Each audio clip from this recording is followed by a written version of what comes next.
Hey, what's going on, guys? So for this video, I wanted to talk about the three major walkouts in WWE history, starting with number one with Stone Cold Steve Austin walking out of the WWE in June of 2002. Next, Brock Lesnar walking out of the WWE after WrestleMania 20.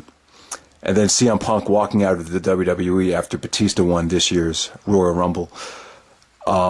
So before I get in depth about the major walkouts and what took place, and looking back on them, just ask yourself the question, like, which walkout had the biggest effect on business, and looking back on it, which one of those guys kind of came off like the bigger dick or the biggest asshole for walking out. Because if you think about it, these guys make a lot of money, they make millions of dollars to wrestle. They're living their dream of being a professional wrestler in the WWE, and for them to just snap out, wake up one day and say, you know what, fuck it, I'm just going to walk out and leave my fans hanging.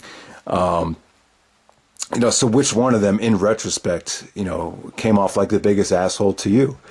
But so we start with June of 2002, when Stone Cold Steve Austin walked out of the WWE.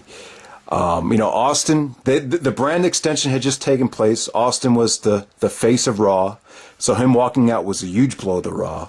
As you remember, after Austin walked out, Vince McMahon had like this ruthless aggression promo where he said, who's going to be the next star to step up and possess ruthless aggression? We're in desperate need of new stars.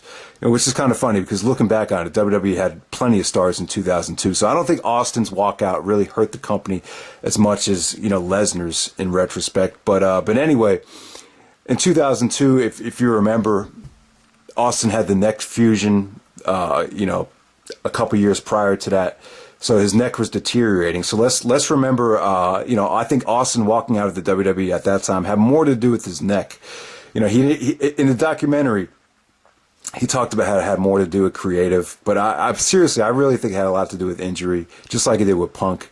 I think when you're so frustrated, when you're frustrated, you feel disrespected, you kind of want to retaliate by putting on great performances and just going balls to the wall. But sometimes when you're injured, you can't really do that. So because of the injury, you feel like you can't really give 100%. And because you can't give 100%, you kind of have this mentality. And I've kind of went through this too, where if you feel like you really can't give it your all, you kind of say to yourself, fuck it, then I don't want to do it at all. And I'm just going to quit and, take time off or whatever. And, Austin's like, even going back to WCW, Austin was very, very moody sometimes, where, if things weren't going the right way, he would call Bishop up. He would talk to Bischoff on the phone and, tell his wife, tell that son of a bitch I'm not coming in. So, Austin had like a very, very negative attitude from time to time. But aside from the injuries, as you guys might remember, I think it was on May 31st, 2002, they had this internet show called Bite This. And Austin talked about how the creative was substandard. I'll go one better than that and say it's piss poor. He was really frustrated with the creative. At the time, they kind of have Flair, substituted for McMahon. So it was kind of like Austin versus Flair. Flair was like the owner, the GM of Raw. And, I think he was disappointed about that. I think he was upset that Hogan and Rock kind of got all the attention at WrestleMania, and then Austin was put on the back burner. Then the NWO came in, and a lot of the attention was put on them. I think he was also frustrated that Triple H automatically got a, main event title shot at WrestleMania after coming back from the injury, while, Austin didn't feel like he was rewarded for setting records with The Rock the previous year at WrestleMania. So, all these things kind of factored in. And, one day on Raw, he was supposed to do the job to Brock Lesnar in a King of the Ring qualifying match. To me, like, looking at that on paper, it really wasn't that big of a deal. Now, this was the plan. Austin was supposed to face Eddie Guerrero. He actually handpicked Eddie Guerrero. He said, things are getting stale. Let me just handpick my next opponent. I want to work with one of the best workers on the roster. I'm going to work with Eddie Guerrero. So the Eddie and Austin thing, they did this whole segment at a bar with Eddie taking Austin out. Then Austin got revenge.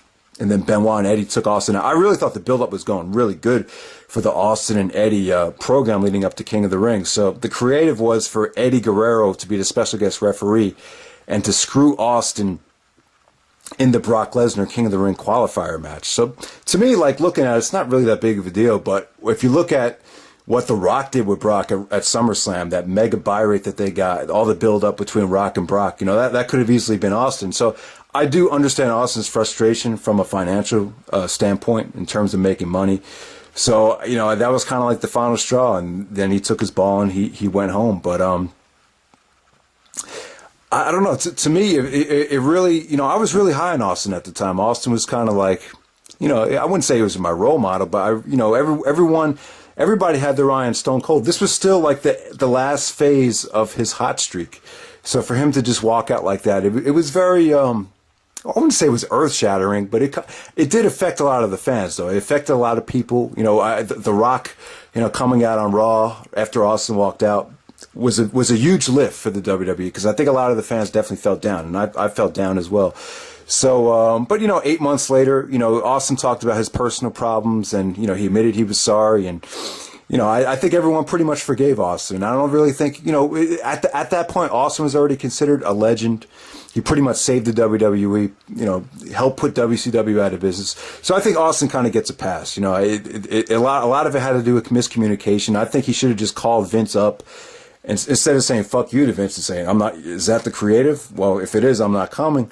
Instead of doing that, try to work it out with him. I think he made a mistake in that regard, but I think in retrospect, everyone's forgiven Austin. And out of the three major walkouts, I think people can kind of look at Austin's walkout in kind of in more of a positive light in retrospect, because it didn't hurt him at all. I mean, if you remember the 10th anniversary of Raw, Austin won Raw Superstar of the Decade, and he still hadn't come back yet, and he was still as over as hell.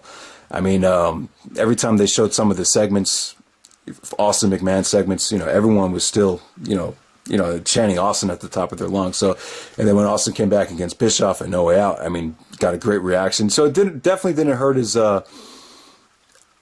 legacy at all. I would say, And unfortunately, he had to retire soon after that. So I think a lot of people kind of, saw it as, Austin just wasn't healthy anymore, rather than him just being an asshole and just not being cooperative. So, but it was a major blow to the WWE at the time. I definitely think it was a slight blow to the ratings. So next up is Brock Lesnar. In 2004, a couple, maybe like a week leading up to WrestleMania 20, you heard reports that Lesnar wanted to leave and, try playing football in the NFL. A lot of it had to do with Eddie Guerrero winning the championship. I think Lesnar felt like the WWE was giving up on him, which is a shame. He was going to get a huge win over Goldberg, and then he was supposed to lose a couple matches to the new Undertaker gimmick, which I totally disagree with. I mean, I think that would have been a big mistake if they were going to have Lesnar, job to Taker like that. But, that was the plan, and Lesnar wasn't going to go along with it. But I honestly, if I'm Brock Lesnar, I'm only 26 years old at the time. I had just carried SmackDown, pretty much carried the whole main event scene on SmackDown for, a year and a half or whatever it was. That's a lot to ask of somebody that young. So, in Lesnar's defense, they really did push him too soon. I mean, if you look back at, the end of 2003, a lot of people were saying, what does Lesnar have to do? What's left for him to accomplish? He's already a 3-time champion. And, is there really anything else this man could already do? And I think he was just burned out. They had him on the road too much, autograph sessions. So Lesnar was, for as much as he enjoyed being in the ring, his, basically his life, he wasn't really happy. He was pretty much being somebody that he wasn't. And I think it just really boiled over, after Eddie Guerrero won the belt at No Way Out 2004, where, he was just at the point where it just didn't, the passion was just sucked out of him. So, but the reason, and I'll give Lesnar credit though, he handled it the most professional out of all of them. Austin just didn't show up, and then Punk, from what I understand, he did not show up on the job without even giving notice. But Lesnar, gave him at least 2 weeks in advance. He apologized to the whole roster, said, my heart's not in it. I want to try playing in the NFL. You only get to, I respect that about Lesnar. The guy's young. He wants to, it feels like he's already conquered this field. Let me see if I could conquer another field, playing in the NFL, without even having any, college football experience. It's something to be admired that he his ambitions were that high, but from a company standpoint, if you look at the company's plans for Lesnar, I mean, they had just signed him to a 10-year contract. They had big plans for him. He was main eventing every pay-per-view. You had the Undertaker put him over in the Hell in a Cell. You had Angle, Kurt Angle risk his life for him in their main event at WrestleMania with a broken neck. So you had all these guys making sacrifices for Lesnar, and then Lesnar leaves without pretty much putting anybody over at all, right? Without building any new stars. And no one really got a chance to get a rub off of Lesnar. And it really it hurt SmackDown definitely. I mean, they tried to give SmackDown some more star power with RVD and Booker T, and they created the JBL gimmick, but it just wasn't enough. I mean, you could just tell that the main event scene on SmackDown was definitely suffering in star power. Pay-per-view buy rates dropped a lot. I mean, they lost a lot of pay-per-view buys the first couple months since Lesnar's departure. So definitely did hurt business, and they invested a lot in Brock. Brock was supposed to be the man. I think a big reason why Cena got as big as he did was because Brock left. If Brock never left, there's a good chance that or there's a good chance that Cena would have not have been, forced down people's throats that much. And because everyone knows that Cena's like Mr. Commitment, Mr. I'm going to be on time. I think, seeing how Brock, let them down like that is a big reason why they felt so confident and so comfortable, giving Cena that massive push, because they knew he wasn't going to leave. All right. So next up we turned, and I have to say, man, like looking back on it, I was kind of supportive of Punk walking out at first. I was like, yeah, all these part-timers like Brock and Taker and, The Rock and now you got Batista coming in and taking these main event spots, taking the big WrestleMania paydays without even being on the road, taking 4 years off. It's got to be deflating. It's got to be humiliating. So I kind of understand Punk's frustrations, and at the same time, just like Austin, he was injured, and once you get injured like that, you kind of lose your drive and your focus. Like a lot of people, even Mick Foley said, why didn't Punk just start shooting and start putting it all on the line and just venting out all his frustration out on live TV for us all to see?